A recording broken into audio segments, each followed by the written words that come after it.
की गिर जाएगी। कैसी है टॉफी? टॉफी नहीं, लॉलीपॉप। हाँ लॉलीपॉप। लॉलीपॉप? हाँ भाई वही लॉलीपॉप। दीदी मुझे भी दो ना।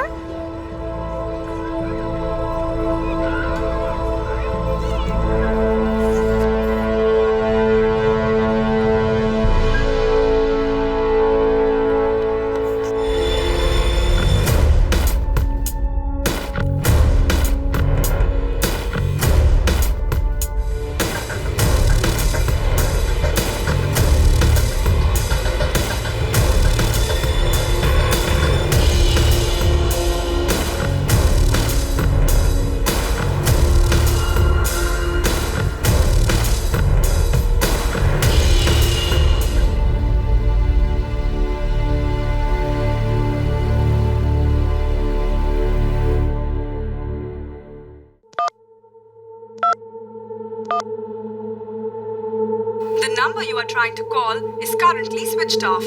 Please try again later. आज 3 तारीख हो गई है। आज के आज तुमने किराया नहीं दिया ना, तो मैं डिपॉजिट में से काट लूंगी और देर से पेमेंट का सूद भी काट लूंगी। पहले तो खुद आकर भाड़ा देकर जाता था, अब देखो मुझे बुढ़िया को सीढ़ी चढ़ा रहा है। सब लड़के एक जैसे होते हैं। कहाँ गया ये रतन? रतन बहुत हो गया, समझा ना? 2 महीने से तूने भाड़ा नहीं दिया है और दरवाजे पर भी ताला लगाया है। कम से कम मुझे इतना तो बता दे कि तुझे आगे वो घर भाड़े पे चाहिए या नहीं। अब तो डिपॉजिट में भी सिर्फ 1 महीने का ही भाड़ा बचा है।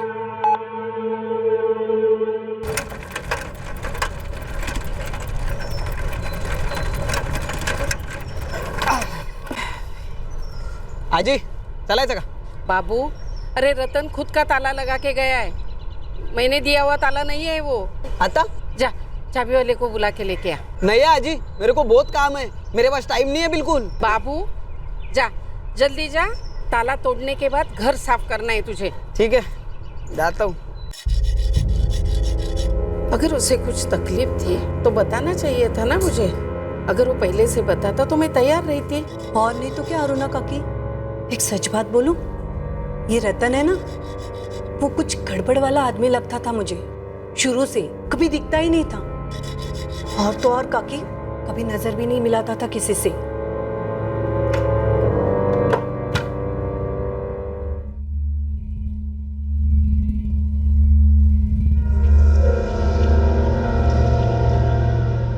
आजी लगता है आपका भाड़ोती रतन सच में निकल गया है। देखो ना पूरा घर खाली पड़ा है। हाँ रे। आजी क्या आपको भी बदबू आ रही है? अरे सड़ी हुई मछली का वास आता है ना, वैसे वास आ रहा है।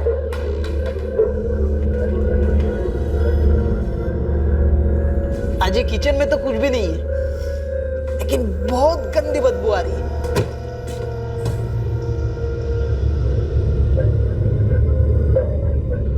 नहीं बाथरूम में भी कुछ भी नहीं है। कहाँ से आ रही है बदबू? अजी शायद इस ड्रम में से तो नहीं आ रही।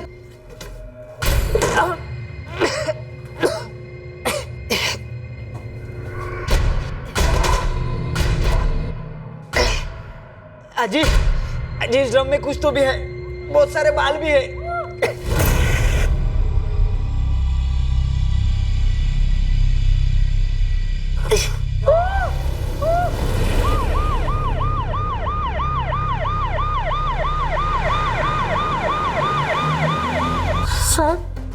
रतन तो अकेले ही रहता था, उसके साथ कोई लड़की रहती है हमें पता भी नहीं था। मैडम जी, इस फ्लैट में तो मैंने सिर्फ रतन को देखा है, वो भी कभी कभार। पिछले कई महीने से तो वो गायब ही है। यही बात मैं अरुणा काकी को बता रही थी। 3 महीने से किराया नहीं दिया था, उसका फोन भी बंद है। SMS भेजा तो उसका जवाब भी नहीं। आपने पक्का इस औरत को यहाँ कभी आते जाते नहीं देखा? नहीं साहब, कभी नहीं देखा। अगर वो चुपके से रात को आती थी तो हमें कैसे पता चलेगा?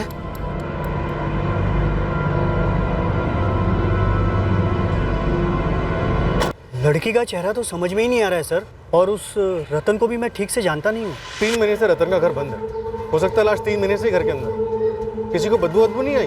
शायद नहीं आए तो क्या कर सकते हैं। तुम रतन को जानते हो? शायद नहीं। नवंबर 2015 में आया ना तो बिल्कुल गाय जैसे था।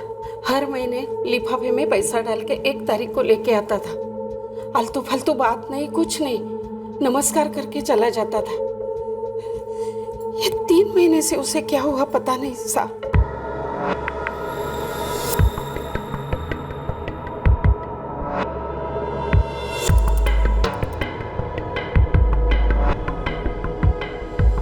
कोई लेडीज रहने आएगी फ्लैट में तो पता तो चलेगा ही ना। कभी कचरे का डब्बा बाहर रखेगी, कभी मार्केट में कुछ लेने जाएगी, 1-2 बातें तो होगी, नहीं तो घर से कुछ अलग सी आवाज आएगी। मालती जी अंदर 3 महीने से लाश थी और आपको बू तक नहीं आई। हाँ, वही सोच के दिमाग का दही हो रहा है। बाहर बदबू कैसे नहीं आई? ये करता क्या था रतन? उसने कभी कुछ मुझे बताया नहीं और मैंने भी कुछ पूछा नहीं। सर, घर में ऐसी कोई भी चीज़ नहीं है जो इस रतन के बारे में कोई इन्फॉर्मेशन दे सके। अरुणा जी, ये जो बंद नंबर है रतन का, इसके अलावा कोई दूसरा नंबर भी है उसके पास? मेरे पास तो यही 1 नंबर है, लेकिन वो भी 3 महीने से नहीं लग रहा है। कभी बंद आता है, कभी आउट ऑफ रेंज आता है। इसलिए मैं उसको मैसेज भेजती थी, लेकिन उसका भी जवाब नहीं। साहब, कहीं वो अपने गांव तो नहीं चला गया? यूपी साइड का रहने वाला है। एग्रीमेंट पर उसका पता है और फोटो भी है। सब काम मैं पक्का करती हूँ। यही पे तो रखा था, किधर गया? ये आज ही इलेक्ट्रिसिटी बिल है, अग्रीमेंट अलग होता है। हाँ, बोलती हूँ। उम्र 25 से 30 साल के बीच है। हमारे पास कोई क्लू नहीं है कि ये बॉडी किसकी है। जिस आदमी के फ्लैट में हमें ये लाश मिली, वो आदमी 3 महीने से गायब। घर पता ना लगा था। मर्डर हुए भी कई महीने गुजर चुके हैं। किसी हथियार का इस्तेमाल नहीं किया गया है। मैं ये बता सकता हूँ कि इनकी मौत गला घुटने की वजह से हुई होगी। हमारे पास सिर्फ लाश पर के कपड़े हैं और ये भी काफी बुरी हालत में। ड्रम के पानी में फिनाइल मिलाया गया था। मिला।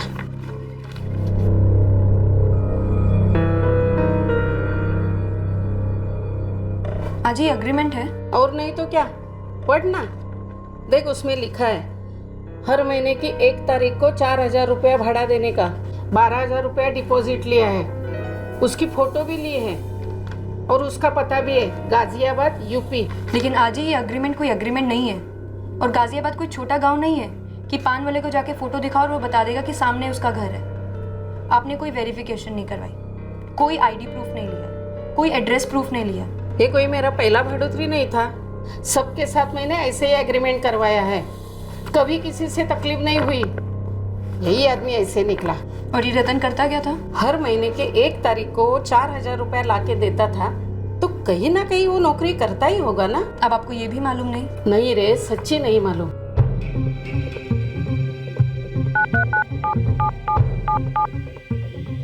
The number you are trying to call is currently switched off.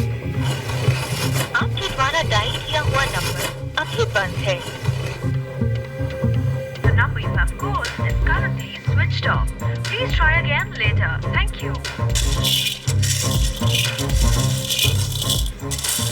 The number you are trying to call is currently switched off. Sir, 3 महीने से नंबर स्विच ऑन ही नहीं हुआ है। क्यों करेगा? मर्डर जो कर चुका है। सर, 3 महीने पहले भी नंबर काफ़ी कम यूज़ हुआ है।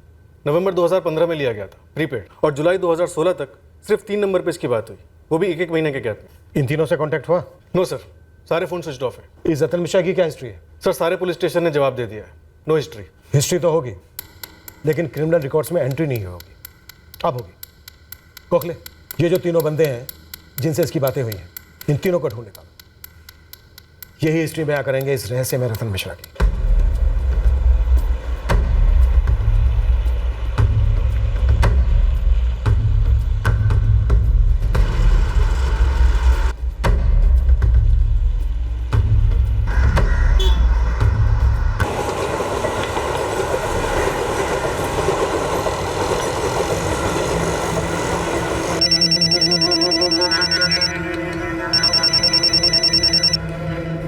हाँ बोल। एक और नया टारगेट है, नंबर लिख। हाँ बोल। हाँ, 6 महीने रेंट पर रहा एक हाउसिंग सोसाइटी में। लेकिन किसी को रत्ते भर इंफॉर्मेशन नहीं थी कि वो कौन है, क्या करता है। हम भी क्लूलेस थे इस सस्पेक्टेड मर्डरर के बारे में। और रही बात विक्टिम की, तो जो इंफॉर्मेशन आई उसके बारे में हम सबके होश में।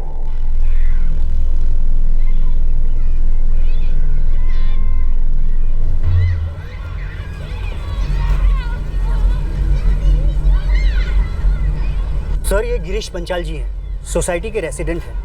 अभी अभी उनको मर्डर के बारे में पता चला है, तो सामने से जानकारी देने आए हैं। जी गिरीश जी, कहिए क्या कहना है। सर, मुझे पक्का तो नहीं मालूम, लेकिन एक लेडी है जो इसी सोसाइटी में बी विंग में रहती थी।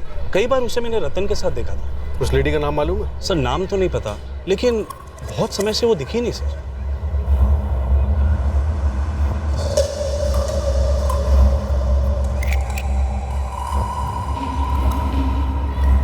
इन दोनों को कई बार मैंने साथ में बात करते हुए देखा था सर। बी विंग में कौन से फ्लैट में रहती थी वो पता है? सर, अभी अभी पता चला है बी विंग में फ्लैट नंबर 301, लेकिन सर उस पे ताला लगा हुआ है। उस फ्लैट के मालिक तुकाराम माने हैं। ये बी विंग के फ्लैट 301 में कोई और भी रहता था? एक बुजुर्ग था, शायद उसका पिता, और एक छोटी सी बच्ची। उनके पड़ोसियों ने बताया। मकान मालिक तुकाराम माने का नंबर कहाँ से मिलेगा? सर, नंबर तो मेरे पास है, लेकिन हमें ये थोड़ी ना पता है जो बॉडी आपको मिली है वो इसी औरत की है। आप मकान मालिक का नंबर दे दीजिए, बाकी सब हम पता कर लेंगे।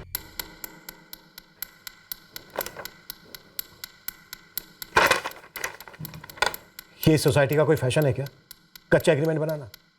कोई नोटिफिकेशन नहीं, कोई रजिस्ट्रेशन नहीं, ऊपर से एक ही आदमी को 2-2 फ्लैट दे दिए भाड़े पर, एक ही सोसाइटी में। ना कोई एड्रेस प्रूफ, ना ही पुलिस वेरिफिकेशन, ना आईडी प्रूफ, कुछ भी नहीं लिया आपने। मानता हूँ मुझसे थोड़ी लापरवाही हुई है सर।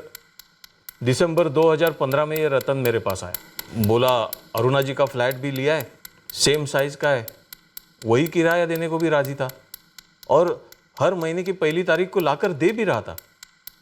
लेकिन 3 महीने पहले से आया ही नहीं, तो मैं उसके फ्लैट पे चला गया, देखा तो ताला लगा हुआ था। तो मैं ताबड़तोब मेरे फ्लैट पर गया, बी विंग में 301। तब पहली बार मैं उस बुढ़े आदमी से मिला जो मेरे फ्लैट में रह रहा था। रतन मिश्रा कहाँ है?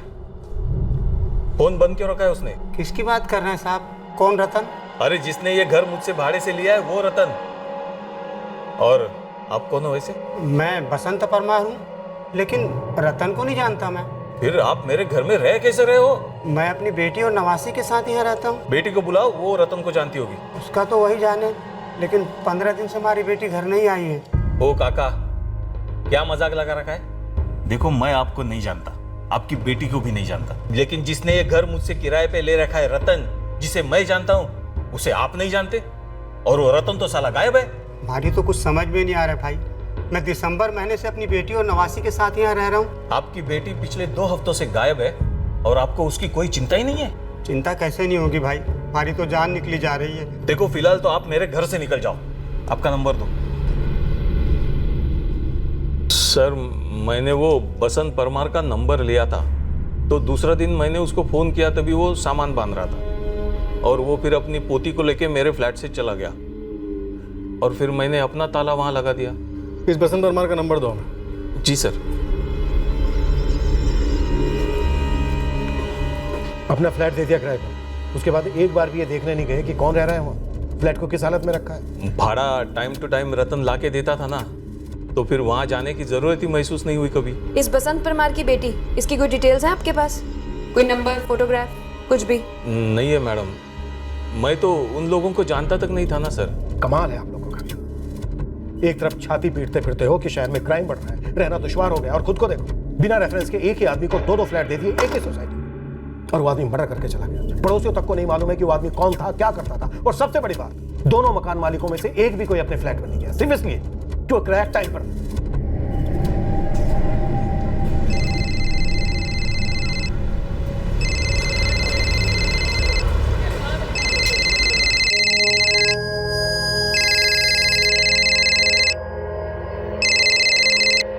हेलो, बसंत परमार? हाँ जी, बोल रहा हूँ जी।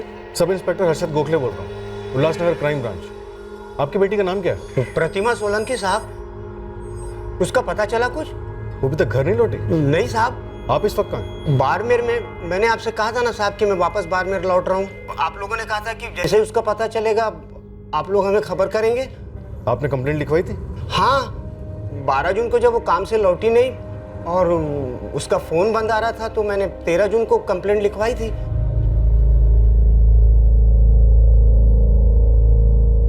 हमने पूरे थाने के पुलिस स्टेशन में विक्टिम की एज और उसके कपड़ों की डिटेल्स भिजवाई थी। हमें इन्फॉर्मेशन मिली थी। फिर हमें इन्फॉर्म क्यों नहीं किया गया केदारे? प्रतिमा सोलंकी की मिसिंग कंप्लेंट में उसके फादर ने क्लियरली मेंशन किया है कि विक्टिम की एज 26 साल है। उसने ऑरेंज कलर का सूट पहना था और व्हाइट दुपट्टा लिया। सॉरी सर, छूट गया नजर से। कैसे छूट गया केदारे? 13 जून को कंप्लेंट हुई थी, तब से इस केस में क्या प्रोग्रेस है? प्रतिमा मिली? हमने प्रतिमा सोलंकी के कॉल रिकॉर्ड स्टडी किए थे, लेकिन उसमें से ज्यादा कुछ मिला नहीं सर। जिसको भी फोन किया कोई भी उसे पहचान नहीं पा रहा था सर। प्रतिमा बैंक में काम करती थी, वहां पता गया? सर, बसंत परमार को तो ये भी पता नहीं कि उसकी बेटी प्रतिमा कौन से बैंक में काम करती है। फिर भी हमने उल्लासनगर के सारे बैंक चेक किए, लेकिन प्रतिमा कहीं भी काम नहीं कर रही थी सर। इसलिए केस आगे नहीं बढ़ा सर। आगे बढ़ना चाहिए था केदारे। उसी सोसाइटी में हमें एक औरत की डेड बॉडी मिली। वहां पता करने की कोशिश की कि प्रतिमा जिस फ्लैट में रहती थी उसका मालिक कौन है, रेंट एग्रीमेंट किसके नाम पर बना है। बसंत ने हमें बताया कि 2 हफ्ते वो पुलिस स्टेशन के चक्कर काटते रहे, अपनी बेटी प्रतिमा के बारे में पूछते रहे। सच है ये? जी सर। और तुमने उन्हें खाली हाथ जाने दिया। तुम्हें जरा भी अंदाजा है केदारे, उस औरत का मर्डर शायद 3 महीने पहले हो चुका था। वो औरत शायद प्रतिमा सोलंकी हो सकती है, और अब 3 महीने बाद हम उसके कातिल को ढूंढने निकले। सॉरी सर, छूट गई ये मैटर। छूट नहीं गई केदारे, छोड़ दी गई। जो लोग कहते हैं ना कि पुलिस अपना काम ठीक से नहीं करती, लापरवाह है, शायद यही वो लापरवाही है। ये तुम्हारी प्रतिमा के कपड़े हैं। जिस दिन घर से निकली थी यही कपड़े पहने हुए थे।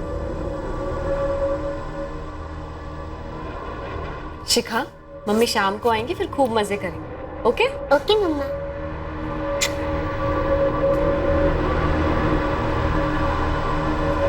पापा मैं निकलती हूँ। संभाल के जाना बेटा।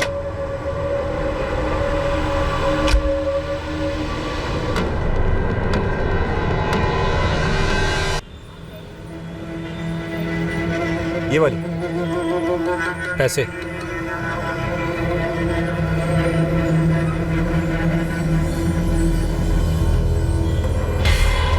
हमने इस रतन मिश्रा की फोटोग्राफ गाजियाबाद में जितना हो सके उतना घुमा दिया है, पर बहुत मुश्किल लग रहा है। हमने हिस्ट्री शीटर्स की लिस्ट में भी चेक किया, कुछ नहीं निकला। हो सकता है उसने जानबूझकर एड्रेस में गाजियाबाद लिखा हो।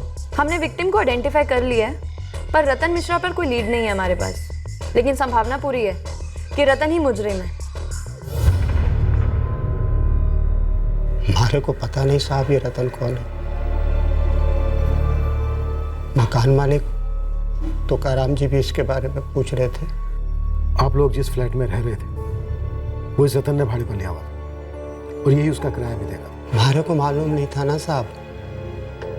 देखिए, मैं बाड़मेर राजस्थान का रहने वाला हूँ। वहाँ मैं अपनी नवासी की देखभाल करता था।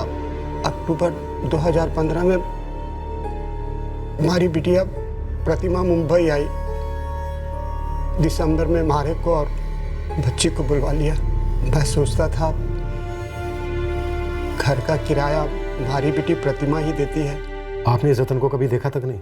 देखा था सोसाइटी में आते जाते, लेकिन कभी भनक तक नहीं लगी साहब हमारे को कि ये आदमी हमारे घर का किराया देता है। कैसे भनक लगेगी साहब, आप बताइए। जाहिर है आपकी बेटी इस आदमी को काफी करीब से जानती थी। उसने आपको कभी बताया नहीं? ना साहब, प्रतिमा ने कभी ना बताया। प्रतिभा काम क्या करती थी? कोई बैंक में काम करती थी साहब। बैंक की नौकरी, ये तो बड़ी अच्छी बात है।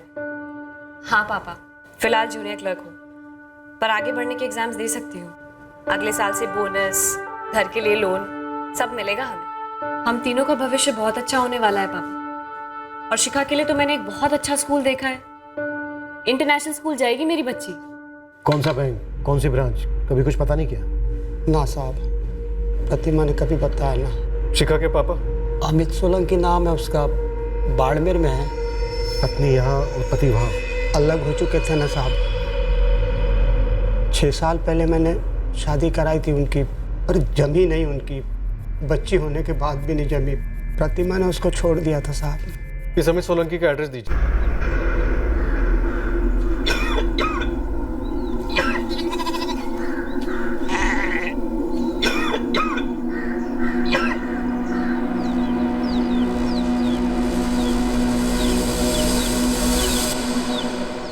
ये सोसाइटी है कि मजाक है? रतन के बारे में किसी को इतना सा मालूम नहीं है। और ये प्रतिमा पता नहीं क्यों अपने बाप से झूठ बोल रही थी। गोखले, ये जो 3 बंदे थे जिनकी रतन से बात हुई थी, क्या फॉलोअप है? सर फ़ोन कंपनी से रिकॉर्ड आज आ जाएंगे, एड्रेस मिलेंगे, उठा लेता हूँ। शांति, तुम बाड़मेर जाने की तैयारी करो। सर फिलहाल केस ब्लाइंड है। हो सकता है इस रतन का सेपरेटेड अमित के साथ कोई ताल्लुक हो। बसंत परमार बता रहे थे कि प्रतिमा ने अमित को छोड़ा।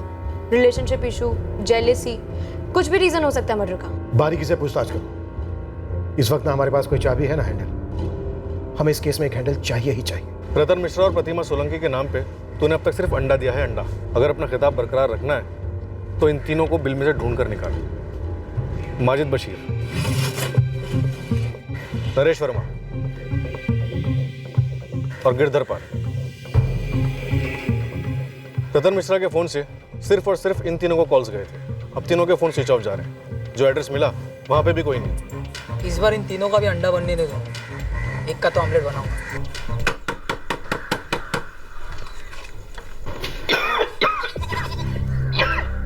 जी अमित सोलंकी, प्रतिमा का मर्डर?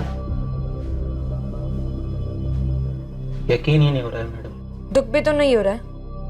हो रहा है, लेकिन जब वो छोड़कर गई थी तब ज्यादा हुआ था। तेरी बच्ची के साथ भागी थी शिखा। 1 साल की थी शिखा, अब 5 साल की है। टच में नहीं रहे शिखा के? उसके बाद कभी मिला ही नहीं। कौन है ये? रतन मिश्रा, प्रतिमा का कातिल। कितने में सुपारी दी? मरता हुआ आदमी किसी को मारने की क्या सुपारी देगा मैडम?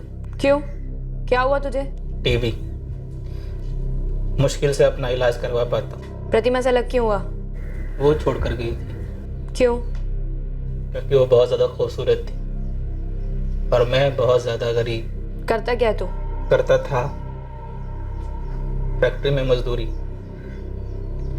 शादी के 6 महीने में ही मैं समझ गया वो शादी से खुश नहीं है। जब शिखा हमारी जिंदगी में आई तो मुझे लगा कि खुशियां वापस आ जाएंगी, लेकिन नहीं। वो एक दिन उठी और चली गई।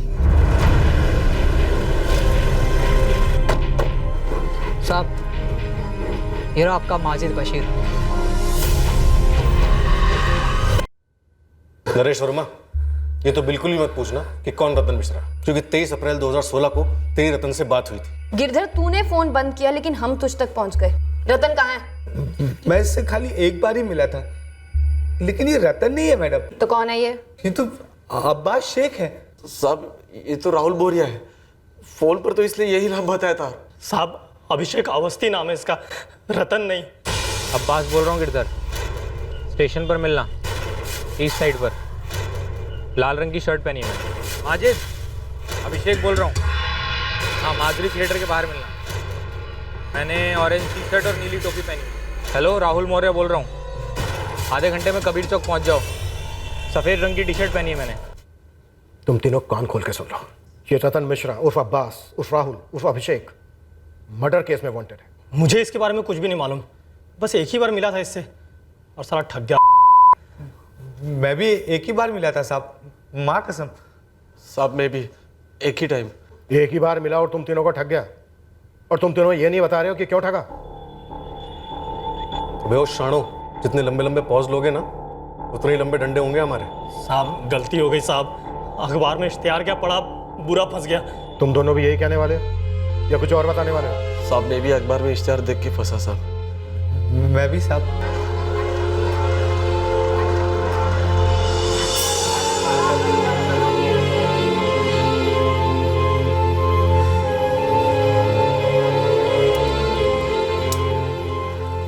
अरे जो बोलो वो चॉइस मिलेगा।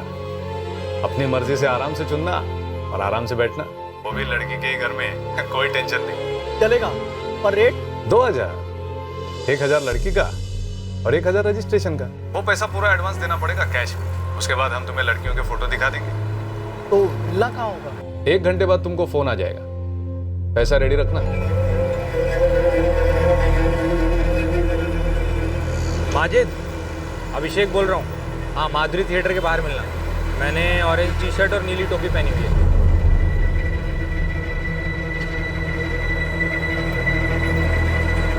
माजिद। अभिषेक 2000।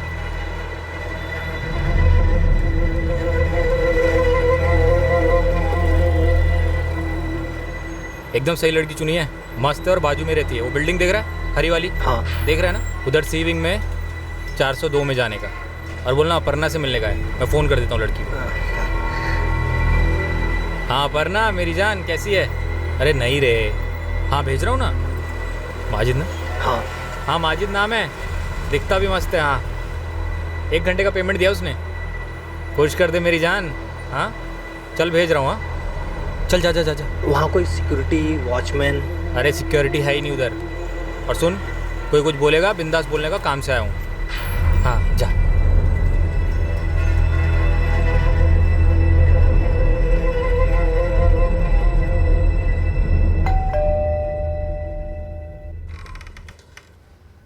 जी वो अपर्णा? कौन अपर्णा? अभिषेक ने भेजा था। भाई तुम गलत पते पर आ गए हो, यहाँ कोई अपर्णा नहीं है। फ्लैट नंबर 402 यही है ना? मेरे फ्लैट का नंबर तुम मुझे बता रहे हो? लेकिन अभिषेक ने तो यही फ्लैट नंबर बताया था, पैसे भी पूरे दिए हैं मैंने। कौन अभिषेक पे? कैसे पैसे पे? वो मसाज के लिए आया हूँ मैं। सब मेरे साथ भी सेम टू सेम हुआ साहब।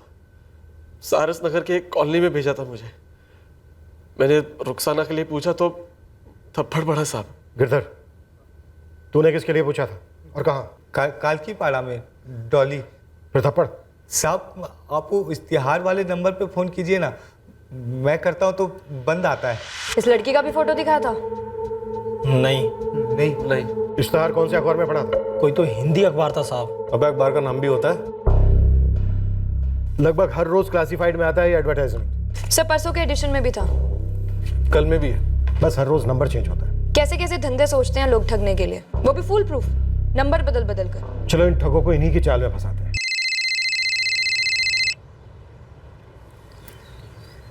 हेलो। हेलो, आपका इश्तिहार देखा था आज के अखबार में।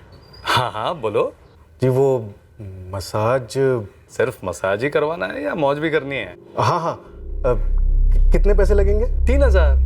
2000 लड़की का और 1000 रजिस्ट्रेशन का। वैसे ये सेफ तो है ना, मतलब कोई खतरा वतरा तो नहीं है? अबे सड़क पे खड़े रह के धंधा थोड़ी कर रहे हैं हम। अगर सेफ नहीं होता तो अखबार में हजारों रुपया खर्च करके इश्तिहार थोड़ी देते।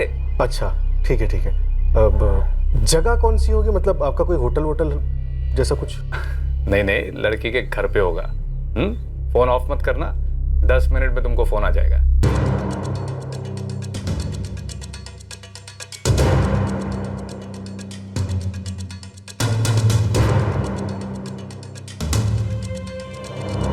हाँ चंदर बोल रहा हूँ, फ़ोन किया था। लड़की मांगती है ना? जी हाँ किया था। हाँ तो निर्मल नगर मालूम है? हाँ बिल्कुल मालूम है। हाँ वहाँ 332 का बस स्टॉप है, उससे 100 मीटर दूर खड़े हो जाना। मैं 20 मिनट में पहुँच रहा हूँ। और सफ़ेद टोपी और गॉगल लगाया हुआ मैंने। ठीक है चंदर, मैं 20 मिनट में वहाँ पे पहुँच जाऊँ। अच्छा नाम क्या बताया तुम्हारा? ललित।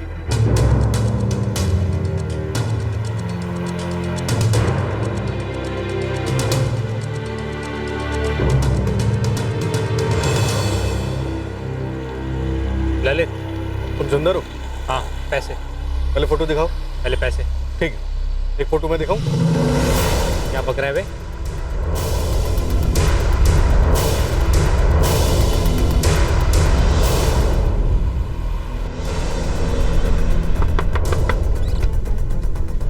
मिलन जोशी तू है? हो आपण?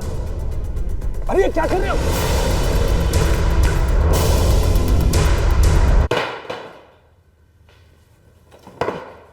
तो इंट्रोडक्शन हो जाए। नो नकली नाम प्लीज। ये कह रहा है कि ये विजय सिंह है। मिलन जोशी, तेरा भी कोई असली नाम है? मेरा असली नाम मिलिंद जोशी ही है, लेकिन इसका असली नाम किशोर है, किशोर परदेशी। इसका असली नाम प्रतिमा सोलंकी है और इसका असल में मर्डर। ये तुझे जानती थी, किस नाम से जानती थी और इसका मर्डर करने की खास वजह क्या थी? थंबा साहब, मैं कबूल करता हूँ कि मैं इसके साथ मिलकर लोगों को ठगता हूँ, लेकिन इस लड़की का फोटो हमने कभी इस्तेमाल नहीं किया। मैं तो इसको जानता तक नहीं हूँ साहब। ये मर्डर से मेरा कोई वास्ता नहीं है साहब। हाँ आई शपथ सकता साहब। चल इसकी बक दिया इसमें। अब तेरी बारी है किशोर उर्फ 1 दर्जन नकली नाम। सर प्रतिमा भी हमारा इश्तिहार देख के आई थी, फोन किया था उसने मिलिंद को। ओ फोन किया था, लेकिन साहब मेरे को नहीं मालूम था इन दोनों का कुछ चक्कर चल रहा है। हेलो हेलो, मैंने आपका ऐड देखा पेपर में। हाँ तो मुझे इंटरेस्ट है, कुछ डिटेल्स बताएंगे, रेट वगैरह? मैडम ये मसाज सर्विस सिर्फ जेंट्स के लिए है। मुझे पढ़ना आता है, साफ लिखा है आप लड़कियों से मसाज करवाने की सर्विस देते हैं। हाँ तो आपको लड़की ही चाहिए। हैं? लड़की को लड़की चाहिए? अबे वो मिलिंद, ये औरत कहीं हमको तो नहीं ठगने वाली? श्योर हमको ठगने वाली औरत अभी पैदा नहीं हुई है। तो एक काम कर, तो इस औरत से मिल, पैसे ले, एड्रेस दे और निकल।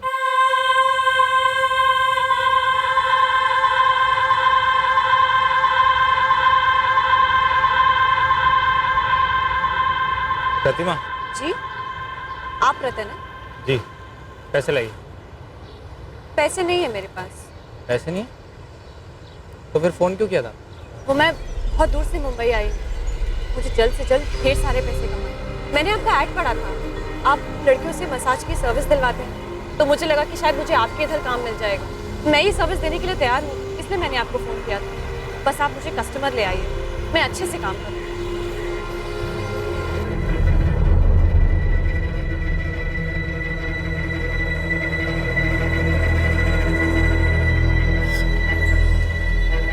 लेकिन फोन पर तो उस दूसरे आदमी ने कहा था कि 1000 रजिस्ट्रेशन के और 2000 लड़की के। मैंने 1500 अपने पार्टनर को दिए, बोला कमीशन मिला है तुमसे। झूठ बोल दिया उससे। तो अगली डील से तो मुझे 2000 मिलेगा ना?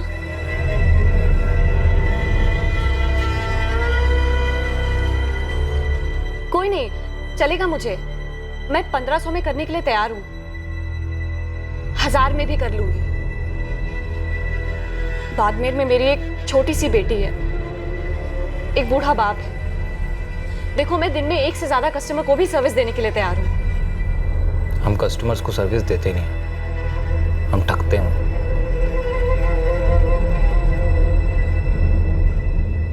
हमारा काम क्या है, कैसे होता है, सब कुछ बता दिया था मैंने प्रतिमा को। प्यार हो गया था उससे? बहुत ज़्यादा प्यार। उसके बाद मैंने उसे अपने काम में भी शामिल कर लिया। दगाबाज, मेरे पीठ पीछे। बे चुप बैठ। तुम दोनों मिलकर लोगों को ठगते रहे, तेरे ठग फ्रेंड ने तुझे ठग लिया। सब जहाँ भी वो जाती थी जबरदस्त इंप्रेशन पड़ता था, लोग जल्दी मान जाते थे। किसी किसी से तो 3 का 5000 निकलवा लेती थी। अब समझ में आया तूने उसे क्यों मार डाला? चीटिंग कर रही थी साहब मेरे साथ। मैंने उसको फ्लैट भाड़े पे लेके दिया, उसके फ्लैट का भाड़ा भरता रहा, उसको दिल खोल के पैसे दिए कि अपने बाप और बेटी को संभाल सके। वो भी इधर सेटल हो गए, और इस सब के बावजूद साली धोखा दे रही थी मेरे को। मुकेश? हाँ। शालिनी, चले?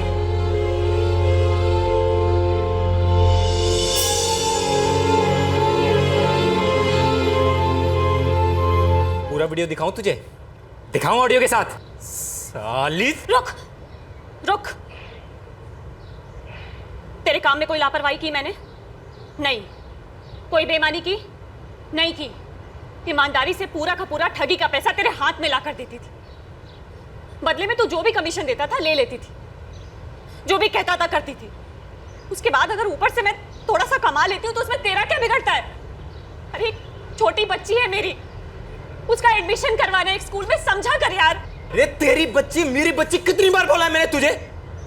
दर्जन बार तो शादी के लिए पूछ चुका हूं यार। तू 2 दर्जन बार भी पूछेगा ना तो मेरा जवाब ना ही होगा, समझा? कितनी एहसान फरामोश है रे तू, हैं? यही कारण है कि मुझे शादी नहीं करनी। एक बार शादी करके पछता रही हूं, दोबारा उसी आग में क्यों कूदूं मैं? रतन, माना मैंने, तूने मेरी बहुत मदद की है, लेकिन बदले में मैं भी तो करती हूं ना कुछ तेरे लिए। तूने मुझे सोने के लिए कहा, मैं मान गई, तेरे साथ सोई मैं, लेकिन अब तू मुझे अपने साथ शादी के लिए फोर्स नहीं कर सकता। अरे तू समझ क्यों नहीं रही है यार? मैं तुझसे शादी करके रानी बना के रखूंगा तुझे। हट यार, ये रानी वानी नहीं बनना मुझे। ये सब फिल्मों में और किताबों में अच्छा लगता है। मेरी एक बच्ची है छोटी सी, जो मैं नहीं चाहती थी, लेकिन अब इस जिंदगी में आ गई है ना, तो उसकी देखभाल मेरी जिम्मेदारी है। और इस जिम्मेदारी के अलावा मुझे कोई और जिम्मेदारी अपने पल्ले नहीं पड़वानी। मैंने उसको इस सब में नहीं धकेला साहब। मैं तो उसको इस सब से निकालना चाहता था। सब कुछ किया मैंने उसके लिए, घर चलाने के लिए पैसे, फ्लैट का भाड़ा, सब कुछ। लेकिन मेरे लाख कहने के बाद भी उस साली सुनने को तैयार ही नहीं थी। इस मुद्दे पर जो बात होनी थी हो चुकी थी ना। मामला भी सेटल था और काफी टाइम भी हो गया है। अरे प्रतिमा, मामले को मार गोली, मेरे साथ सेटल हो जाए यार। लेकिन मैं तो सेटल्ड हूं ना। मेरा मतलब शादी कर ले यार मुझसे। देख, मैं अच्छी तरह जानता हूँ कि तू दिल से प्यार करती है मुझसे। रतन, तू मुझे कितना कम जानता है। तुझे अभी तक नहीं पता लगा कि मेरे दिल में किसी आदमी के लिए प्यार कभी हो ही नहीं सकता। मुझे प्यार सिर्फ और सिर्फ अपनी आजादी से। और जो तू ये रोज रोज शादी कर ले करता रहता है ना, घुटन होती है मुझे इससे। अरे तो एक शादी बुरी हो गई तो तू हर शादी को बुरा समझेगी क्या यार? ये तो बेवकूफी है प्रतिमा। और हर बार ना सुनने के बाद बार बार बेशर्मों की तरह पूछते रहना, वो भी तो बेवकूफी है ना। कितना जलील करेगी यार तू मुझे? कितना जलील होता रहेगा तू? प्रतिमा, आज के बाद तू धंधा नहीं करेगी, समझ गई तू? शादी नहीं करनी मत कर। घर पे बैठ, मैं खिलाऊंगा तुझे, तेरे बाप को, तेरी बच्ची को, सबकी देखभाल करूंगा। लेकिन धंधा नहीं करेगी तू। पर तेरे एहसान के साइज से भी दूर रहना है मुझे। एक फ्लैट देख लिया मैंने अपने लिए, अगले महीने शिफ्ट हो रही हूँ और ड्रेस तक नहीं दूंगी तुझे, नंबर भी चेंज कर रही हूँ। अच्छा, और तुझे क्या लग रहा है मैं सोनू मोनू मुन्ना की तरह घर में बैठा रहूंगा? ढूंढूंगा नहीं तुझे। अगर तू मुझे ढूंढेगा ना, तो पुलिस तुझे ढूंढेगी। और ये मैं मजाक नहीं कर रही।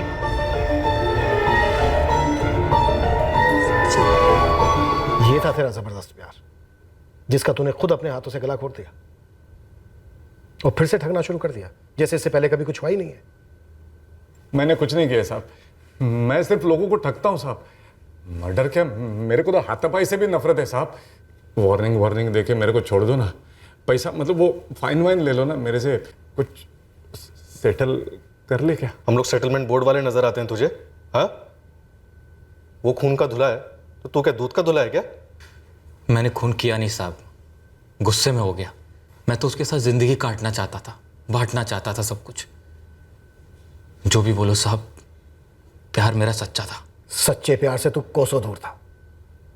सच्चा प्यार था। पता है तूने क्या किया? एक बच्ची को अनाथ बनाकर छोड़ दिया, एक बाप को बेसहारा बनाकर छोड़ दिया। अगर ये सच्चा प्यार होता ना साले, तो कोई ऐसा प्यार ना करे, किसी को ऐसा प्यार नसीब ना हो। शिखा बेटा, यहीं रहना, कहीं यहाँ वहाँ जाना नहीं। नानू काम ढूंढने जा रहे हैं। ठीक है नानू।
हाँ हाँ निकाले, बस पहुंच ही रही हूँ। हाँ ताई, 3 नहीं 4 सेक्टर में। चुप, 3 ही है तेरे, वो 5 वाला मेरा पहले से था। मैंने बस तुझे पकड़ने के लिए दिया था, वो मेरा था, वो मैंने जीता था। नहीं, मैंने जीता था। मेरा मेरा मेरा मेरा मेरा मेरा मेरा मेरा मेरा। बरा सगळ्यांना सुखी ठेव रे बाबा।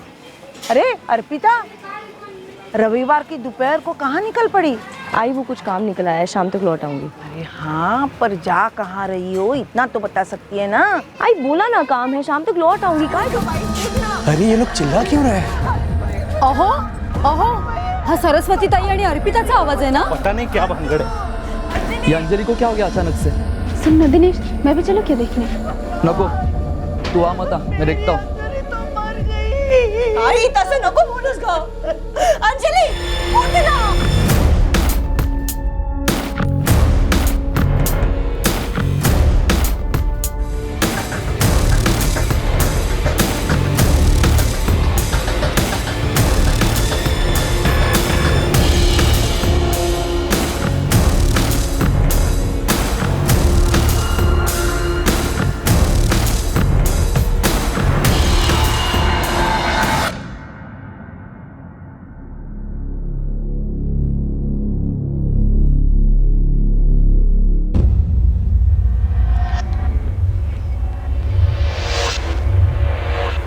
मैडम, ये मेरी छोटी बहन अंजलि है। हम लोगों ने साथ में हमारे घर पे खाना खाया, फिर वो यहाँ आ गई क्योंकि उसे घर की सफाई करनी थी और कपड़े धोने थे।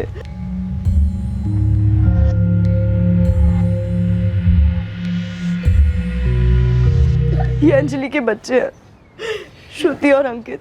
ये हमारे यहाँ पे खेल रहे थे, यहाँ पे आने के लिए निकली और 5 मिनट में चिल्लाते हुए लौटे कि हाँ जी आई मर गई है। यहाँ के देखा तो सच में अंजलि। नहीं साहब, एक चीख भी सुनाई नहीं दी, कुछ भी नहीं। तुम तो यहीं बगल वाले घर में रहते हो ना? जी साहब, मैं टैक्सी चलाता हूँ और इतवार को सिर्फ आधा दिन, इसीलिए टैक्सी लगाकर मैं सुस्ता रहा था, लेकिन मैंने भी अंजलि के चीखने चिल्लाने की आवाज़ नहीं सुनी। साहब मैं भी बगल में ही रहता हूँ, लेकिन अंजलि वहीनी की एक भी चूचा नहीं सुनी, कुछ भी नहीं। और साहब हमारे यहाँ ना अगर घर में कोई ऊंचा बोलता भी है तो सारे मोहल्ले में पता चलता है। घर में कोई फोर्स एंट्री तो नहीं लग रही सर? दरवाजे से काफी अंदर तक आया था कातिल, जान पहचान वाला ही रहा होगा। सर हथियार कहीं दिखाई नहीं दे रहा, कातिल शायद अपने साथ ले गया हो। और इस मोहल्ले में किसी ने एक आवाज तक नहीं सुनी, ना ही किसी को भागते हुए देखा।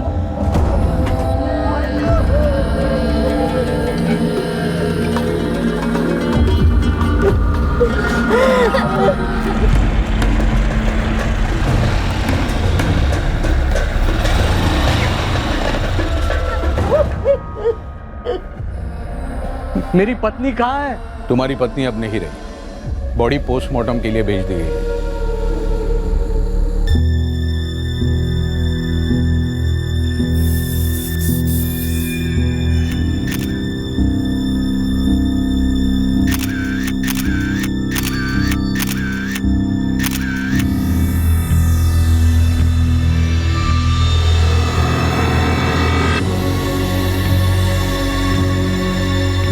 सुनो सुरेश, तुरंत फोटोग्राफर को बुलवाओ, ये अहम सुराग हो सकता है इन्वेस्टिगेशन के लिए।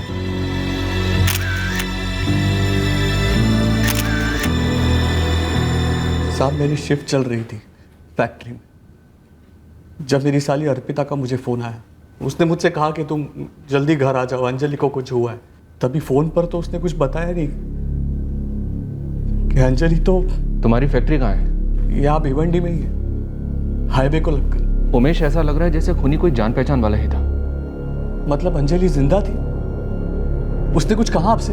हम केवल अनुमान लगा रहे हैं। घर में जबरदस्ती घुसने की कोई भी कोशिश नहीं की गई। जब तुम्हारे बच्चे और उनके बाद तुम्हारी साली अर्पिता और तुम्हारी सास सरस्वती घर पहुंचे तो दरवाजा खुला हुआ था। तुम्हारे पड़ोसियों ने भी ना कुछ सुना, ना किसी को घर से भागते देखा। लेकिन साहब, कोई मेरी पत्नी को क्यों मारना चाहेगा?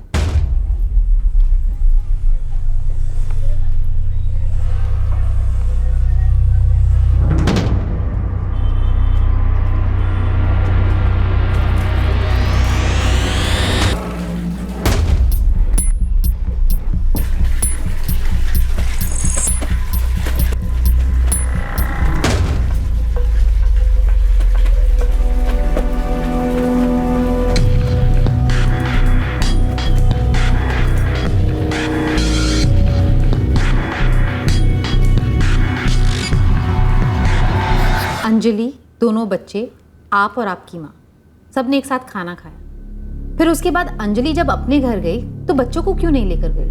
मैडम ये रोज का होता था। अंजलि और दोनों बच्चे दोनों टाइम का खाना हमारे ही घर खाते थे। अंजलि भले ही अपने घर चली जाए, लेकिन दोनों बच्चे हमारे यहाँ खेलते थे। उनकी अपनी आजी से बहुत पटती है। और उमेश, वो रात वो कहाँ खाना खाता है? और छुट्टी के दिन? उमेश भी हमारे ही घर खाना खाता है। साहब मुझे एक बार मेरी अंजलि को देखना है। उमेश अभी नहीं, पोस्टमार्टम चालू है, उसके बाद। तलवी साहब मुझे थोड़ा वक्त दीजिए। मेरे हाथ कुछ लगा है जो इस मर्डर केस की इन्वेस्टिगेशन में अहम सुराग हो सकता है। क्या मिला है रमेश? बाल के कई सारे स्टैंड्स मिले जो शायद किसी मेल के हैं। मैं एनालिसिस करके आपको कॉल करता हूँ। गला ही काटा था, देखा? लेकिन ऐसे कैसे? अंजलि चिल्लाई क्यों नहीं? मुझे लगता है ना किसी ने पीछे से वार किया होगा, मुंह दबाकर। वो फिल्मों में दिखाते ना वैसा। हाँ, लेकिन कोई आदमी अंदर तक पहुंचा कैसे? अंजलि ने उसके लिए दरवाजा खोला ना, मतलब जान पहचान वाला ही होगा कोई। उस बेचारे को डाउट भी नहीं आया होगा कि वो कुछ ऐसा भी करेगा।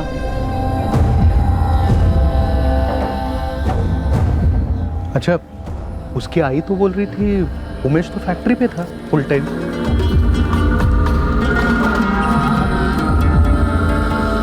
नो, कोई सेक्सुअल असॉल्ट नहीं है। कोई अटेम्प्ट्स? डिटेल स्कैन की है, कोई evident attempt at sexual assault notice नहीं हुआ है। घर में कोई चोरी वोरी भी नहीं हुई है, तो जुर्म का मोटिव न सेक्सुअल असॉल्ट था न चोरी थी, बस सिर्फ मर्डर था। फाइट बैक किया होता तो नाखूनों से अटैकर्स के स्किन के पार्टिकल्स मिलते, पर नहीं है। सर, चौल के अपने सारी खबरियों को काम पे लगा दिया है इस अंजलि, उमेश, माँ और बहन के बैकग्राउंड्स के बारे में पता लगाने के लिए। कोई जान पहचान वाला आया होगा मर्डर के इरादे से और प्लान को अंजाम देंगे। सर, उमेश के कॉल रिकॉर्ड्स चेक किए, क्लीन। उसके फैक्ट्री भी गए थे। सुबह 8:30 बजे से लेकर अंजलि के बारे में फोन आने तक वहीं था। शायद किसी पहचान वाले को भेजा गया होगा, कोई जान पहचान वाला जिसके लिए अंजलि ने दरवाजा खोला, जिसके अटैक पर कोई फाइट बैक नहीं हुआ, नहीं चिल्लाई, नो रिएक्शन टाइम एंड पल भर में डन। शायद किसी को पता था अंजलि घर पर अकेली लौटी है, बच्चे नहीं है उसके साथ। सही मौके की तलाश में था, मौका मिला, लपक पड़ा और पलक झपकते मर्डर कर गया। 7 साल की शादी थी उमेश और अंजलि की। तुम अंजलि से बड़ी हो? हाँ, पर मेरी अब तक शादी नहीं हुई। क्यों? आपकी हुई है। मेरी बहन का कत्ल नहीं हुआ है। तो पता कीजिए कि क्यों हुआ है और किसने किया है। मेरी शादी को रहने दीजिए। झगड़े होते थे उमेश और अंजलि के बीच में? कोई माजरा था? हाँ, उमेश का एक मांझरा था। दूसरी औरत? नहीं, वो चाहता था कि उसकी पत्नी एक पक्की गृहिणी हो। मतलब ये कि वो अपने घर की जिम्मेदारी ले, खुद घर संभाले, अपनी रसोई में खाना बनाए। खाने को लेकर उनका हमेशा 36 का आंकड़ा रहता था। मेरी संडे की छुट्टी थी और मेरी मंगेतर नम्रता, उसकी भी छुट्टी थी। वो आ गई घर, हम टीवी देख रहे थे। प्रोग्राम तो याद नहीं होगा तुम्हें? और तुम? साहब मैं नहा रहा था। अच्छा, तुम दोनों एक बात बताओ, ये जो अंजलि का पति है उमेश साने, क्या इसने मरवाया होगा अंजलि को?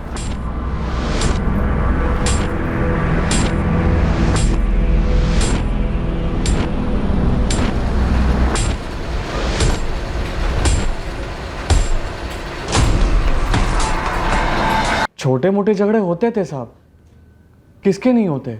उमेश अंजलि घर में खाना नहीं बनाती थी, पसंद नहीं था ना तुम्हें? हाँ साहब, खटकता था। खुद का घर है, अच्छी कमाई है, तो फिर उधर खाने का क्या मतलब। नहीं अंकित, क्यों रो रहा है? झूले पे नहीं झूलने दी तो फिर क्यों रो रहा है? बाद में मैं तुझे झुलाऊंगी, ठीक है? रो मत। और मैं तुझे चॉकलेट भी दूंगी। अरे आप घर पर ही थे तो खाना खाने क्यों नहीं आए? मुझे घर का खाना अच्छा लगता है, अपने घर का। अरे बोझ क्या बोल रहे हो आप? और भाजी भीजी तो मैं ही खरीद के देती हूँ ना। तो खुद बनाते क्यों नहीं हमारे घर में? ऐसा क्यों बोल रहे हो आप? एक तो आपके आने का कोई फिक्स टाइम नहीं होता है, और अंकित के पैदा होने के बाद से मेरा भी काम छूट गया है। मतलब तुम खाना नहीं बनाओगी? अरे बनाती तो हूँ, पर आई के घर पे उनका हाथ बटाती हूँ, और खाना वहाँ बने या यहाँ बने क्या फर्क पड़ता है इससे? और आई का घर तो एक ही गली छोड़कर है ना। होगा, लेकिन मैं घर जमाई नहीं हूँ, और वैसे भी बात सिर्फ खाने की नहीं। अच्छा, तो तुम्हें लगता है कि आई हमारी जिंदगी में दखल देती है? कुछ ज्यादा ही दे रही है। आज खाना है, कल बोलेंगे वही सोना है। कुछ भी, ऐसा कुछ नहीं है। ऐसा ही है अंजलि। बच्चे तो वहीं के होकर रह गए, फिर हमारे लिए बचा ही क्या है? बस इसी बात को लेकर कभी कभार हो जाता था साहब। लेकिन साहब आप ये सब झगड़े वगड़े का क्यों पूछ रहे हो? कहीं आप मुझ पर तो शक नहीं कर रहे? बिल्कुल कर रहे हैं। क्या बंकस कर रहे हो साहब? उमेश अंजलि चिल्लाई क्यों नहीं? वो तो घर में अकेली थी। और मैं फैक्ट्री में था। तो किसको भेजा था तुमने? नाम बताओ। अहो काय बोलता है तुम इसे? मेरा और अंजलि का एक छोटा सा घरेलू झगड़ा था। अरे उसके लिए तो कोई पागल मेंटली अपनी बीवी का मर्डर करवाएगा। और साहब मैं अंजलि से प्यार करता था, बहुत ज्यादा प्यार करता था मैं उससे। सर, मैंने उमेश की कॉल रिकॉर्ड्स दोबारा स्कैन किए। ऐसा कोई कॉल नजर नहीं आया जो कि सस्पिशियस हो, जो कि हत्यारे का या फिर हत्यारे को हायर करने वाला हो। हत्यारा अगर किराए का था तो उमेश अफोर्ड कैसे कर पाया होगा? हत्यारे महंगे होते, हो सकता है चाल में से ही किसी को बुलाओ ये कांड करने।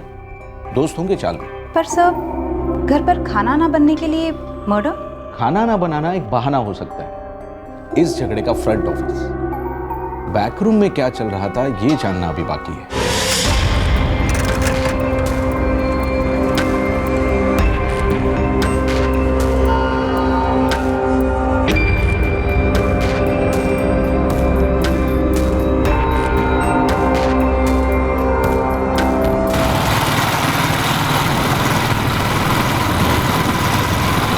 ये कोई ऐसा आदमी है जिसके सफेद बाल हैं। घर पे कई सफेद बाल मिले हैं। आपको जमीन पर मिला, लाश के पास?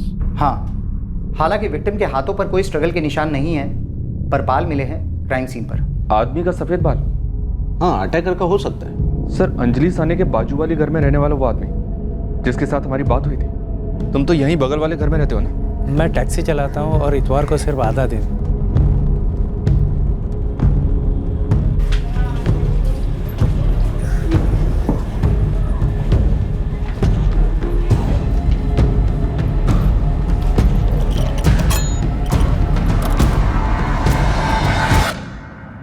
क्राइम सीन से हमें जो बाल मिले वो तुम्हारे बालों के साथ मैच करते हैं घनश्याम प्रजापति। उस इतवार को तुम 1:45 पर घर लौटे। अंजलि भी उसी वक्त लौटी। इत्तेफाक है अंजलि तुम्हारे बाजू वाले घर में रहती थी, फिर भी तुम दोनों के बीच लगभग हर रोज फोन पर एक बार बात होती थी। साहब वो मेरी बेटी जैसी थी। बेटी जैसी थी तो मार क्यों डाला? नहीं, मैंने नहीं मारा उसे साहब। मैं तो काम से लौटा, घर गया और मुझे मालूम भी नहीं था कि अंजलि उस वक्त घर पे ही थी। घनश्याम, तुम्हारा सफेद बाल लाश के पास मिला। तुम्हारी अंजलि से फोन पर दिन में कम से कम एक बार बात होती ही थी। अब फटाफट बोलना शुरू कर दो, मर्डर का कारण क्या था, वरना तुम्हारे सफेद बालों का लिहाज नहीं रखा जाएगा। बोलो, क्यों मारा?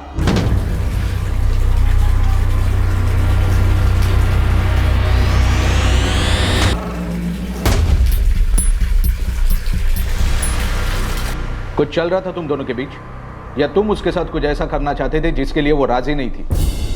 कहीं अंजलि साने के पति उमेश ने इस काम के लिए तुम्हें कुछ सुपारी तो नहीं दी थी? मैं अंजलि को क्यों मारूंगा? वो बहुत अच्छी लड़की थी साहब। ये बेटी, अच्छी लड़की, ये ड्रामा तो तू बंद ही कर दे। तेरे बाल मिले लाश के पास, कैसे? सर से अपने आप टूट कर बाल लाश के पास जा गिरे? अरे पता नहीं यार, लेकिन कुछ तो गड़बड़ है। एक आदमी है, वो काफी पूछ परोछ कर रहा था, मुझसे भी पूछा अर्पिता के बारे में। मतलब दोनों बहनों के बीच कुछ? क्या पता है, लेकिन बाहर से अंदर कौन आ सकता है? क्या पता भाई, लेकिन जो आदमी है वो कह रहा था कि जो भी अंदर आया था ना, उसका बचने का चांस ही नहीं है। उसके खिलाफ बहुत कुछ तो तगड़ा मिल गया है पुलिस को। हाँ? ऐसा क्या मिला है? अरे पुलिस को ना अंजलि के हाथ में खूनी का बाल मिला है। अब पुलिस उस बाल की खाल करेगी और फिर उस खूनी की खाल उतारेगी। देख मैडम, इस अर्पिता ने आपको उमेश और अंजलि के झगड़े के बारे में बताया, लेकिन खुद के बारे में बोली क्या? क्यों? स्टोरी में ट्विस्ट है? कोई एक हो तो बताओ। स्टार्ट टू एंड सब पता। साहब मैं श्रुति और अंकित का नाना जैसा हूँ, और जिस फोन कॉल की बात आप कर रहे हो, रोज होते थे, हर रोज।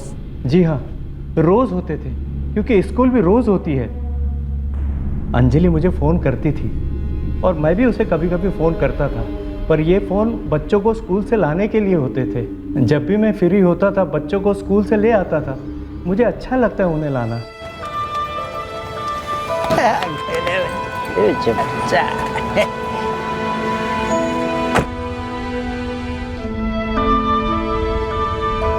चलो माना कि फोन कॉल्स बच्चों को लेकर होते थे, लेकिन बाल, तुम्हारे बाल लाश के पास कैसे पहुंचे? किसी ने साजिश की तुम्हारे खिलाफ? किसी सलून वाले ने? जो तुम्हारे बाल काटकर लाश के पास छोड़ गया। तुम अंजलि साने के घर भी जाते हो, खासकर तब जब उसका पति उमेश घर पर नहीं रहता हो। कितना घटिया लांछन लगा रहे हैं आप मुझ पर, जबकि मैं आपको पहले बता चुका हूं कि अंजलि मेरी बेटी समान थी। चुप है। बेटी समान, पोता पोती समान, ये सब अपने जेब में रख और सीधे से बोल, तू जाता था कि नहीं अंजलि के घर? हाँ जाता था, तकरीबन हर रोज शाम को जाता था। किस लिए जाता था? टीवी देखने जाता था। मुझे समाचार देखना पसंद है, पर मेरे घर में टीवी नहीं है। के पास एक पुलिस द्वारा इशू किया गया कैरेक्टर सर्टिफिकेट है जो उसकी स्पीड अप कैब की फाइल में पाया गया। बूढ़ा हो रहा हूँ, बाल झड़ रहे हैं, टीवी देखते हो बाल झड़ गए होंगे। तेरे सारे झूठों का झड़ने का टाइम आ गया है घनश्याम। ये लास्ट वार्निंग है तेरे को। सच बता, क्यों मारा अंजलि को? अपने किसी लफड़े के कारण या उमेश ने सुपारी दी तुझे? साहब छोटा मुंह बड़ी बात, पर कहना ही पड़ेगा कि आप लोग बिना सबूत, बिना किसी कारण बेकार में हवा में तीर मार रहे हो। मैं आपको बोल चुका हूँ कि अंजलि मेरी बेटी समान थी, मेरी बहुत इज्जत करती थी, मेरी तबीयत के बारे में पूछती थी, और बच्चों को स्कूल से लाना मेरे दिन का सबसे अच्छा काम होता था।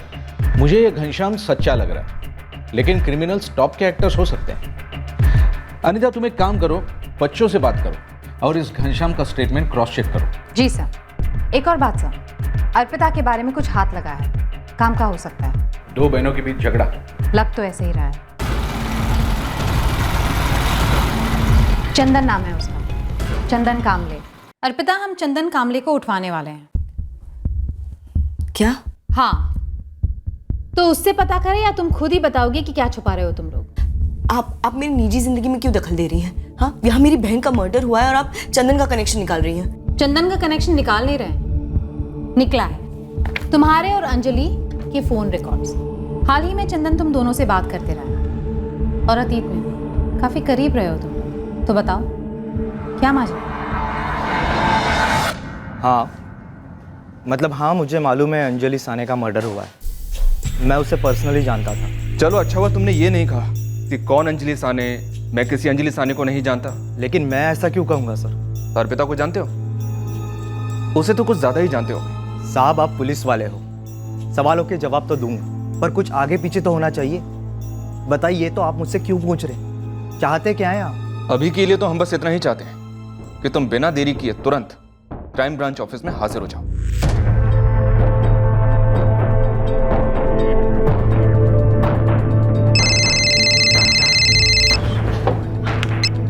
हाँ बोल। तू निकली नहीं क्या अभी तक? हो निकाले, बस पहुंच ही रही हूँ। जल्दी कर, सॉलिड लेट झालाय। हाँ, बस 5 मिनट में पहुंच रही हूँ। ठीक है। 1:55 12 फरवरी 2017 को हुआ था ये फोन, और लगभग उसी वक्त एक गली छोड़कर कोई अंजलि का गला काट रहा था। उस दिन मेरा और चंदन का मिलने का प्लान था। मैंने उससे फोन पे बात भी की थी।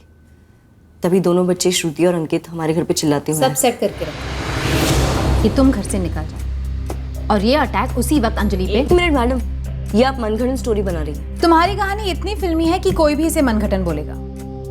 चलो 7 साल पहले फ्लैशबैक में चलते हैं। 2 बहनें एक ही गारमेंट फैक्ट्री में काम करती थी। एक अच्छी अंजलि और एक बुरी अर्पिता। बुरी अर्पिता का अफेयर होता है चंदन कामले के साथ, और अच्छी अंजलि सीधा जाकर मम्मी सरस्वती को सब बता देती है। मैडम, जात पात का चक्कर था अर्पिता और चंदन के बीच, और इस अंजलि ने घर पे आग लगाई, तो तब से अर्पिता और अंजलि के बीच में बहुत खुन्नस थी। लेकिन दोनों कर करके करते भी क्या, एक दूसरे को घर में चलते और काम पर भी।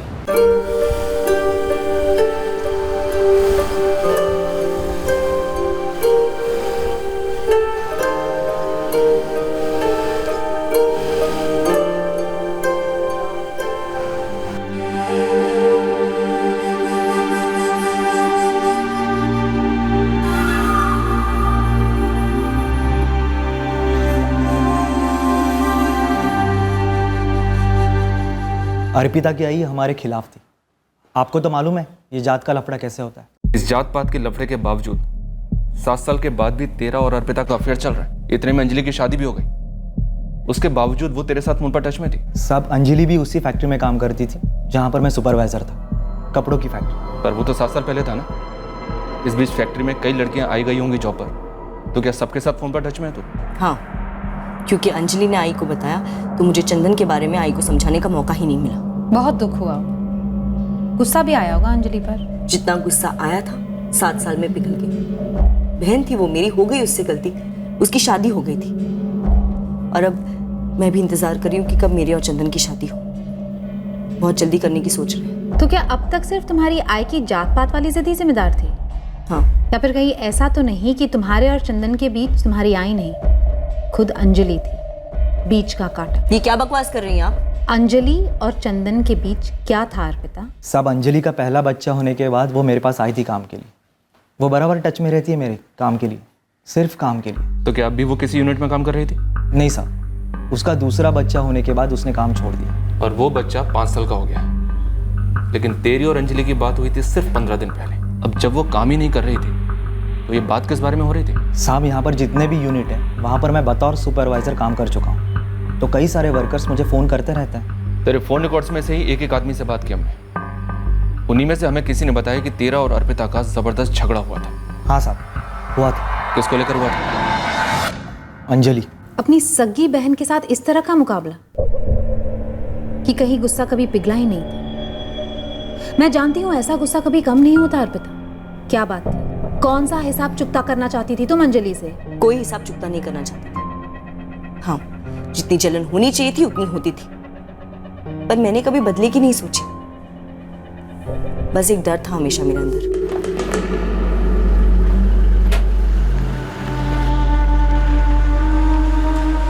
अंजलि को फिर से नौकरी दिलाने की क्या जरूरत थी चंदन? ये क्या बोल रही है तू अर्पिता? वो बहन है तेरी, घर खर्च के लिए 2 पैसे कमाना चाहती है, और अभी तो उसको बच्चा हुआ है। तो तू मसीहा बन के टपक गया उसकी जिंदगी में? इतना क्यों प्यार आ रहा है तुझे उस पे? बकवास मत कर, समझी ना? चंदन सच बता, मेरे पीठ पीछे क्या गुल खिला रहे हो तुम दोनों? येड़े जैसी बात मत कर, समझी ना? एक तो तू मेरे पे शक कर रही है, उसके ऊपर तू अपने बहन पर भी शक कर रही है। तेरा दिल क्यों इतना बड़ा हो रहा है उस अंजलि के लिए? क्यों तू उस पे मेहरबान हो रहा है? आई तो पहले से ही उस पे मेहरबान थी। शांत हो जा। देख, मैं तेरे सर की कसम खाकर बोलता हूँ, मेरे और अंजलि के बीच में कुछ नहीं है। अरे मेरे लिए बस तू है, सिर्फ तू। अब ये राग मत दो मुझे कि चंदन ने सर पे हाथ क्या रख दिया, एक कसम क्या खाए, तुम सीधा जलन खाओ से लेकर संत बन गए। मैं ना संत हूँ ना जलन खाऊं, मैं बस आप ही की तरह एक साधारण औरत हूँ। हाँ, मुझे अंजलि पे बहुत गुस्सा आया था जब उसने आई को मेरे और चंदन के बारे में बताया, और चंदन भी उसकी जी तोड़ मदद किए जा रहा था। बस यही गुस्सा था मेरे अंदर। पर टाइम के साथ सब कुछ बदल गया, खास करके अंकित के आने के बाद। मैडम, हमारे बीच में कोई मसला नहीं था और मैंने नहीं मारा मेरी बहन को। 2 बहनों के बीच जलन हो सकती है, गुस्सा हो सकता है, पर जरूरी नहीं कि वो गुस्सा जान लेकर ही खत्म। संडे को अर्पिता मंडे को अंजलि से मिल रहा होगा, तो इस बात से हमें कोई फर्क नहीं पड़ता। हमें सिर्फ अंजलि के मर्डर का पता करना है। अर्पिता ने करवाया? अर्पिता अपने बहन को ऐसे नहीं मार सकती और ना ही मरवा सकती है। मैं अर्पिता को अच्छी तरह से जानता हूँ। भले ही वो अपने बहन के साथ ज़्यादा फ्रेंडली ना हो, करीब ना हो, पर वो उसकी दुश्मन भी नहीं है कि उसकी हत्या के बारे में सोचे।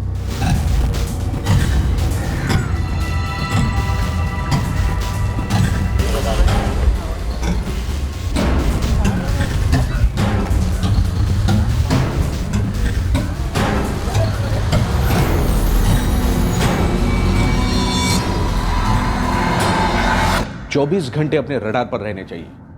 यह नामुमकिन है कि कोई एक गलती नहीं करेगा, और एक क्लू मिला, पूरा केस अपने हाथ में आ जाएगा।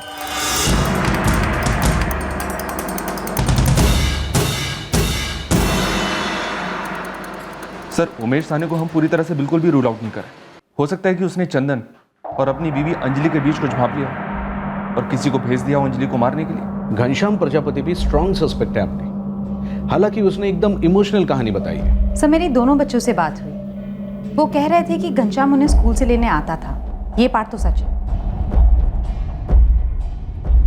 जरूरी नहीं एक पार्ट सच है तो दूसरा भी सच होगा। घनश्याम अंजलि के घर सिर्फ टीवी देखने जाता था, शायद कभी हद पार कर गया। सच्चाई यह है, अंजलि चिल्लाई नहीं जब उस पर अटैक हुआ। एक बात तो है, मारने वाला जान पहचान का था। क्लीन चिट किसी को नहीं मिली थी। सारे सस्पेक्ट्स हमारे रडार पर थे। घनश्याम प्रजापति, अंजलि का पति उमेश सानी, उसकी बहन अर्पिता, अर्पिता का बॉयफ्रेंड चंदन। शक की सुई सभी पर बराबर घूम रही थी, लेकिन यकीन का सुराग किसी के बारे में नहीं मिल रहा था। लेकिन इसके बावजूद केस क्रैक हुआ। एक कहावत ने हमारी मदद की, चोर की दाढ़ी में तिनका, और साथ ही एक ऐसी दिशा से केस क्लोज हुआ जो उस वक्त हमारी सोच के बाहर था।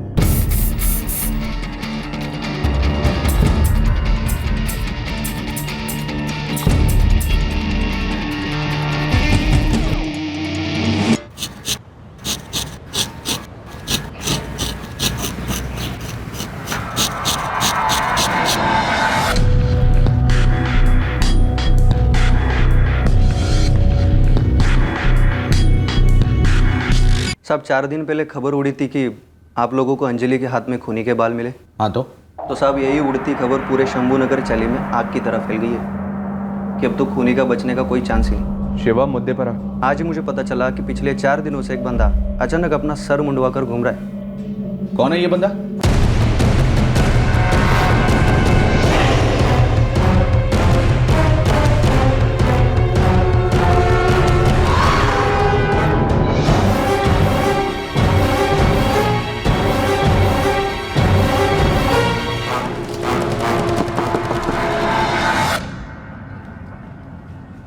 जी तेरा भाई पंकज किधर है? अंदर है साहब। बुला उसको। पंकज जी। अरे पंकज तू तो टकला हो गया। हाँ साहब, वो डैंड्रफ का प्रॉब्लम है इसीलिए। एकदम से अचानक हुआ ये डैंड्रफ का प्रॉब्लम? नहीं साहब, काफ़ी टाइम से कोई ट्रीटमेंट कुछ काम ही नहीं कर रहा था, इसलिए सोचा एक बार मुंडवा लूँ। पता नहीं क्या हुआ था साहब उसको, लेकिन हिला हुआ था। पहले बोला छोटे कर दो, मिलिट्री कट से आधा कट मार, पूरा मशीन।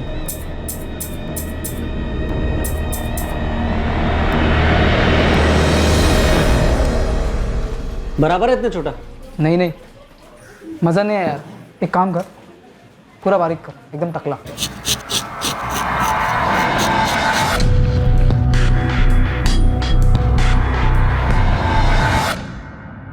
डैंड्रफ वो बहुत बढ़ गया था, इसीलिए टकला करने के अलावा और कोई चारा ही नहीं था।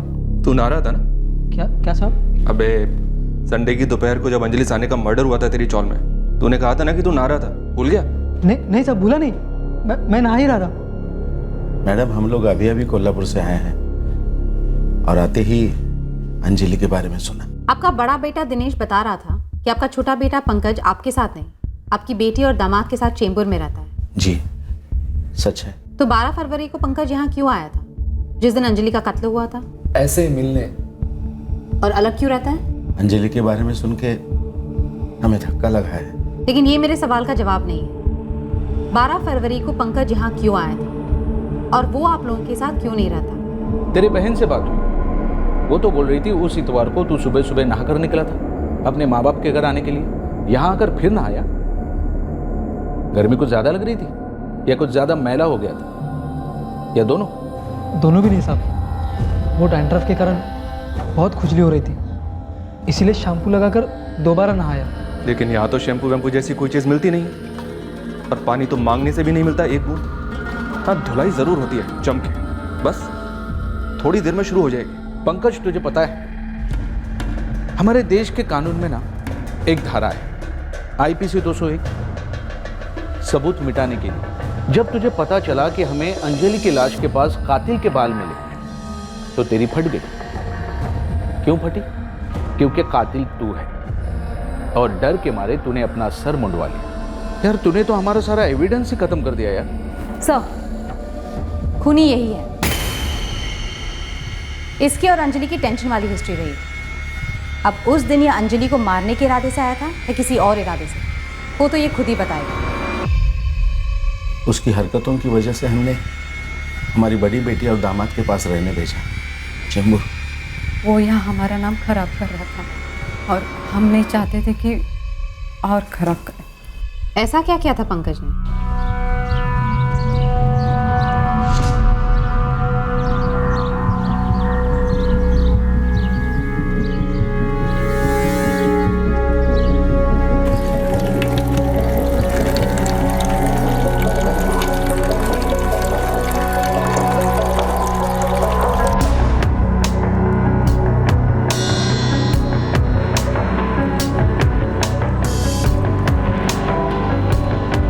इसे अंदर रखो।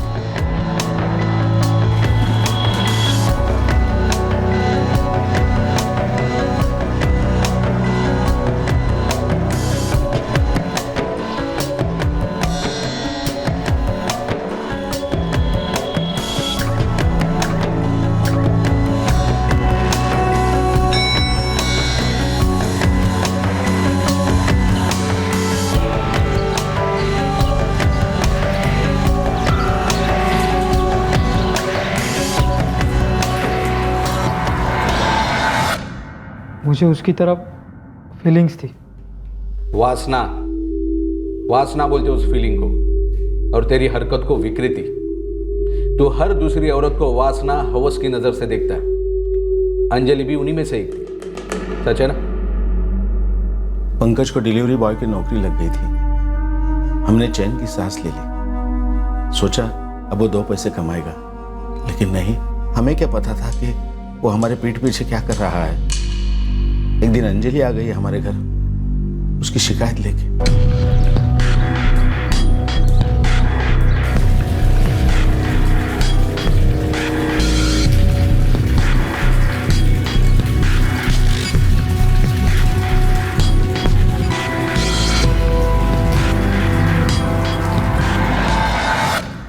शायला, तभी मैं सोचूं कि मैं बार बार कांच को बंद करती हूँ और इसे खोल कौन देता है। वही नहीं, वो मैं बस कब तो बस वही नहीं बोलता और ऐसी हरकतें करता है। आग से लग जाती तुम्हें देखकर। तुम्हें भी ऐसी आग लगती होगी ना अंजलि? हलकट। हे बघ अंजलि, इस नालायक की तरफ से मैं माफी मांग रही हूँ। माफ कर गया ला। कशाला काकी, आप क्यों शर्मिंदा हो रही हैं? ये तो हमेशा ऐसे ही करता है। जब मैं अंकित को अपनी गोदी में लेकर बैठती हूँ ना, उसे खाना खिलाने या सुलाने के लिए, तभी उसे खिलाने के बहाने से मेरी गोदी से उठाता है। तब इसका हाथ कहाँ कहाँ लगता है, इसे लगता है कि मुझे कुछ समझ में नहीं आता है। और डेयरिंग देखो इसकी, मुझसे पूछता है कि तुम्हें भी मजा आता होगा ना। इसकी तरफ से मैं तुम्हारी माफी मांगता हूँ। इसके बाद ऐसी शर्मनाक हरकत कभी नहीं होगी, न तुम्हारे साथ न किसी और लड़की के साथ। इसके बाद ये लड़का इस मोहल्ले में तुम्हें दिखेगा ही नहीं। मैं आप दोनों की बहुत इज्जत करती हूँ, इसीलिए इसको यहाँ लेकर आई हूँ। वरना अगर उमेश को बताती ना तो जबरदस्ती मारामारी हो जाती। नहीं। और अगर पुलिस स्टेशन गई तो सीधा इसको अंदर कर देंगे। मैंने आप दोनों का बहुत लिहाज रख लिया, लेकिन अब और भला माफ करा। तभी हमने उसे चेंबूर भेज दिया, हमारी बड़ी बेटी और दामाद के साथ रहने। दिनेश, तुम्हें मालूम था ये सब? मालूम था, लेकिन उस दिन वो अंजलि वहीनी का कत्ल करने आया है, ये तो मैंने सपने में भी सोचा नहीं था। नहीं साहब, मैं उसका मर्डर करने के इरादे से नहीं लौटा था उस दिन चेंबूर से। मैं तो उसे मिलना चाहता था। मुझे लगता था उसे भी मेरी तरफ खिंचाव है, सेक्स का खिंचाव, बस वो बोलती नहीं थी। उस दिन मैंने देखा उसके घर का दरवाजा खुला था, बस एकदम से अचानक से तलब जाग उठी।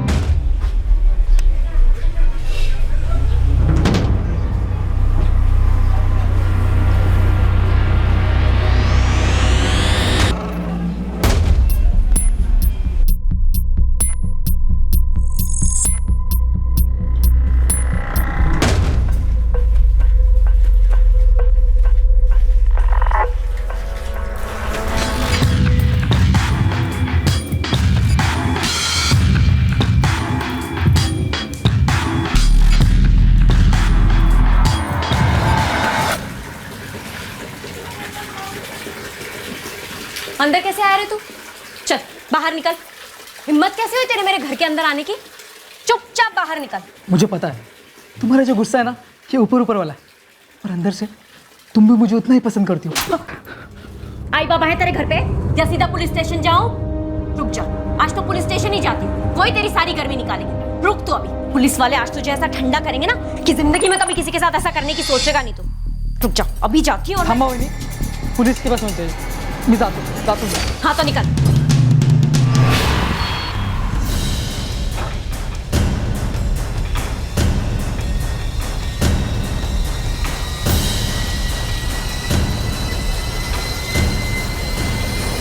सर,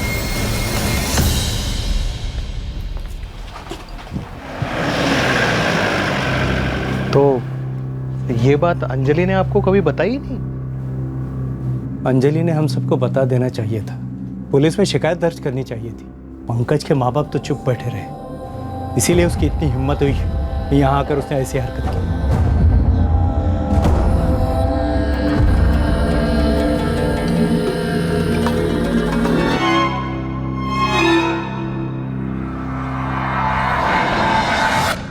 तो वो सफेद बाल वाकई घनश्याम का था जो टीवी देखते वक्त अंजलि के घर पे जड़ गया था।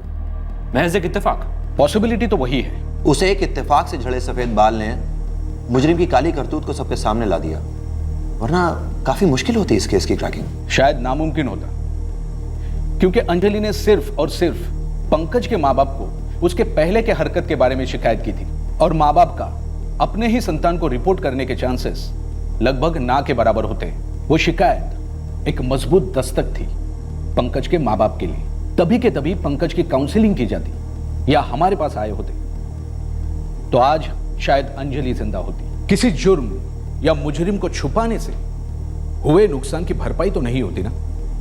जैसे ही किसी करीबी इंसान की फितरत एबनॉर्मलिटी के कगार पर दिखाई देती है, बिना संकोच, बिना समय गंवाए उस व्यक्ति का इलाज बेहद जरूरी है। एक दिमागी मर्ज को, जुर्म को जन्म देने का इंतजार ना करें। जुर्म वो बाढ़ है जो डुबोते वक्त अपने और परायों के बीच फर्क नहीं करती। क्राइम पेट्रोल्स के और भी दिलचस्प कहानी देखने के लिए हमारे चैनल को सब्सक्राइब करें और बेल आइकॉन दबाना न भूलें।